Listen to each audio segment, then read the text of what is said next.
Consulate office ಬಂದು ನನ್ನ ಭೇಟಿ ಮಾಡಿದ್ರು. ಅವ್ರಿಗೆಲ್ಲ ಭಾಳ ಸಂತೋಷ ಇದೆ. ಕರ್ನಾಟಕ ರಾಜ್ಯದಲ್ಲಿ ಒಳ್ಳೆ ಇನ್ವೆಸ್ಟ್ಮೆಂಟ್ಸ್ ಎಲ್ಲ ಬರ್ತಾ ಇದೆ.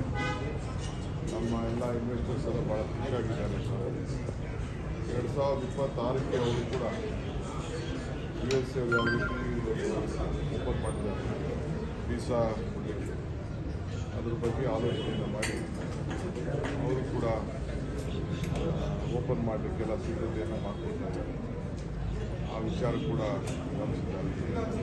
ಸೊ ಏನೇ ಇದ್ದು ನಾವು ಸಹಕಾರ ಕೊಡ್ತೀವಿ ಅಂತ ಹೇಳಿದ್ದೇವೆ. ಯಾವುದೇ ವಿಚಾರದಲ್ಲೂ ತಾವು ಯೋಚನೆ ಮಾಡಿ ಕರ್ನಾಟಕ ಸರ್ಕಾರ ಭಾರತದ ಹೊರಗಡೆ ಪ್ರಗತಿಪರವಾದಂಥ ಸರ್ಕಾರ ಇದೆ ಅನ್ನೋದನ್ನು ಅವರಿಗೆ ಮಂಡನೆ ನೋಡಮ್ಮ.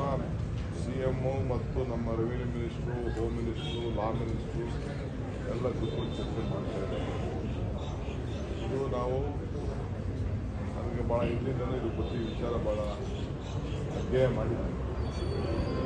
ಲೀಗಲ್ ಆಗಿ ಏನೇನು ಆಸ್ಪೆಕ್ಟ್ಸ್ ಇದೆ ಅನ್ನೋದೆಲ್ಲ ಗಮನದಲ್ಲಿ ಇಟ್ಕೊಂಡು ಚರ್ಚೆ ಮಾಡ್ತಿದ್ದೀವಿ. ಸದ್ಯದಲ್ಲೇ will come out what action. Sir, Ramulu ಅವ್ರನ್ನ ತಾವು ಸಂಪರ್ಕ ಮಾಡಿದ್ರೆ ಪದೇ ಪದೇ ಚರ್ಚೆ ಮಾಡ್ತೀವಿ. ಅವ್ರು ಚಪ್ಪಲಕ್ಕೆ ಏನೋ ಮಾತಾಡ್ತಾನೆ ಅಂತಂದರೆ ಇನ್ನು ಆ ಪಾರ್ಟಿಲೇ ಇರಲಿಲ್ಲ. ಈಗ ಆ ಪಾರ್ಟಿಗೆ ಕಾಲಿಟ್ಬಿಟ್ಟು ಈಗ ಆ ಮನೆ ನೋಡಿ ಪ್ರಯತ್ನ ಮಾಡಿ ನಾನು ಅವನ ಹೆಸರು ಮಾತಾಡ್ಬಿಟ್ಟು ನಾನ್ಯಾಕೆ ಅವ್ನು ದೊಡ್ಡ ಮಾಡಲಿ. ಅವನು ನನ್ನ ಹೆಸರು ತಗೊಬಿಟ್ರೆ ನಾನು ದೊಡ್ಡವನಾಗೋಗ್ತೀನಿ. ನಾನು ನೋಡಿದ್ನ ಯಾರ್ಯಾರು ಸಂಪರ್ಕದಲ್ಲಿರೋನು ಬಿಟ್ಬಿಟ್ಟು ಅವನೇ ಸಂಪರ್ಕದಲ್ಲಿ ಯಾರ ಜೊತೆ ಇಲ್ಲ ಅಂತ ಈಗ ಚರ್ಚೆ ಮಾಡ್ತಾರೆ. Don't want to disclose. Misuse ಮಾಡ್ಕೊತಾ ಇದ್ದಾರೆ ಅಂತ ಹೆಸರು ಮಿಸ್ಯೂಸ್ ಮಾಡ್ಕೊಳ್ತಾ ಇದ್ದಾರೆ. ನನ್ನ ಹತ್ರ ರಾಮುಲು ಮಾತಾಡಿಲ್ಲ, ಸಿಕ್ಕಿಲ್ಲ. ಯಾವಾಗ ಸಿಕ್ಕಿದ್ರು ಇಲ್ಲೇ ಕೇಳಿದ್ದೆ ನಾನು.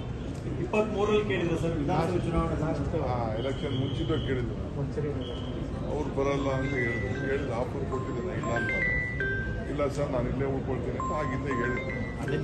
ಒಂದು 50 ಜನಕ್ಕೆ ಕೇಳಿದ್ದೀನಿ ಸರ್. ಒಂದು ವೇಳೆ ರಾಮುಲು ಒಪ್ಕೊಂಡು ಈಗೇನೋ ಪಕ್ಷಕ್ಕೆ ಬಂದರೆ ಸುಮ್ಮನೆ ಯಾಕೆ ನಾನು ಕನಸಿಗೆ ನಾನು ಅದ್ರ ಬಗ್ಗೆ ಯೋಚನೆ ಮಾಡ್ತೀನಿ. ಕೆಲ ಸಚಿವರು ಬಂದರೆ ಸ್ವಾಗತ ಅಂತ ಹೇಳಿದ್ದಾರೆ ಸರ್.